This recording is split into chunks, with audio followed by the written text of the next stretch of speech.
Hey guys, this is Fraser from Links My Tutoring. Today we're looking at this 5-mark paper 1 question. It's a functions question, and we have to analyze the graph and actually draw our own graph. So first things first, it's given us this function y equals f of x for x is between -4 and 6, and it's just given us the graph. It hasn't given us the function. And obviously this is hand drawn, but all the important bits, all the important values are there. So first thing it tells us is find the value of f of 2. Well, that's not too bad. We just look at 2, we go along, that goes over here, and then we go across, so it goes over to 6.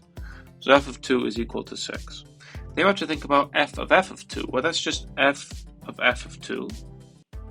But what's f of 2? Well, we just said it's 6, so this is actually f of 6.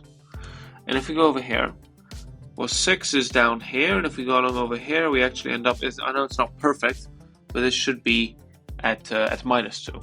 So f of 2 is actually -2. Next it asks us to look at g of x, where g of x is 1/2 f of x plus 1 on the same domain. So we basically have to transform this graph. I'm going to do this in a new color. Let's pick, let's go green. So 1/2 f of x plus 1. So I would take a couple important points and I translate them. So for example, this point over here, -4, 4. We divide it by 2, so it goes to 2, and then we add 1, so it goes to 3. So it's going to go over here. This is the same for the entire line, because the line has the same value. Then we have to look at this point. Well, this is at 6 to begin with. So when we half it, we're going to get that it's at 3.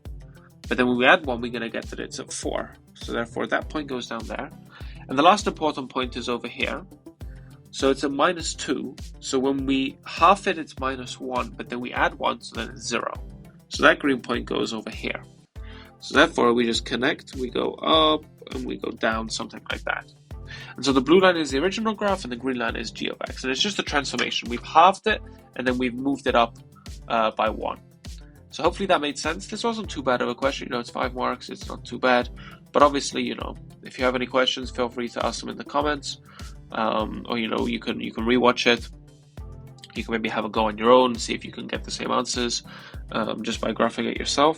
But yeah, hopefully this was helpful. And obviously, you know, if you want more of this kind of tutoring, you can feel free to head over to Links My Tutoring, grab a tutor. Very simple. Sign up for lessons, set your own timetable. You know, get prepared for your exams, get prepared for your midterms, get prepared to get your predicted grades up. You know, there's a bunch of examinations during IB, so it's just good practice to keep practicing. So yeah, I'll be making more of these videos. Have a great day, and I'll see you guys soon.